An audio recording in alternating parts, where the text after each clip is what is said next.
नमस्कार। आज है वीलॉग 24 और मैं बताऊंगा कि मैंने कल क्या देखा।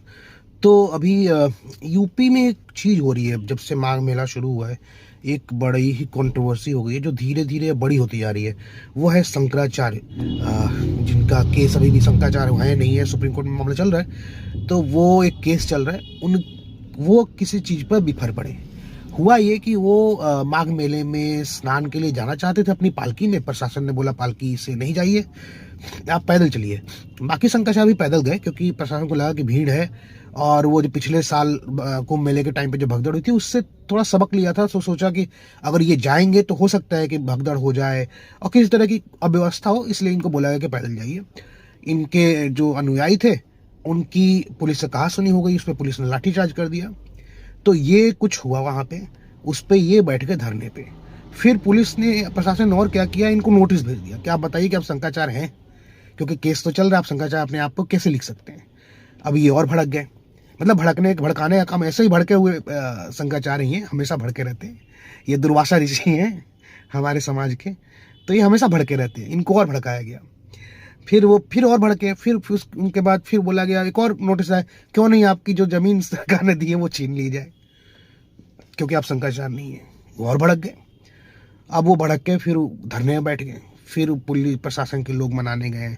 उसके बीच में हमारे योगी आदित्यनाथ के भी कुछ बयान आ गए। नाम नहीं लिया इनका, लेकिन उन्होंने बोला कि कुछ काल नेमी है और ऐसी तरीके की बातें उन्होंने कर दी। मतलब इनको भड़काने का पूरा व्यवस्था सरकार ने कर दी। अब ये बात पहले तो ऐसी थी, लेकिन यूजीसी वाले मामले के बाद ये बात अलग थी, सेपरेट थी। लेकिन जो यूजीसी का मामला आया, ये इसने क्लब कर दिया इस बात को। अभी हो गया ब्राह्मण। पहले ही से चल रहा था कि यूपी में ब्राह्मण नाराज हैं और सरकार से। अब ये हो गया कि अभी मुक्तेश्वरानंद के साथ जो ब्राह्मण का टैग लग गया कि ब्राह्मणों को ये जो क्षत्रिय की सरकार है ये दबा रही है।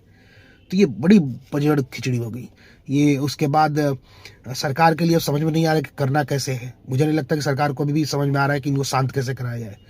कल कुछ पहले ये बात हुई, इन्होंने कुछ दावा किया कि कुछ सरकार के अफसर हमसे माफ़ी मांग रहे थे। सरकार के अफसरों ने बोला कि नहीं, हम ऐसी कोई बात हुई नहीं है।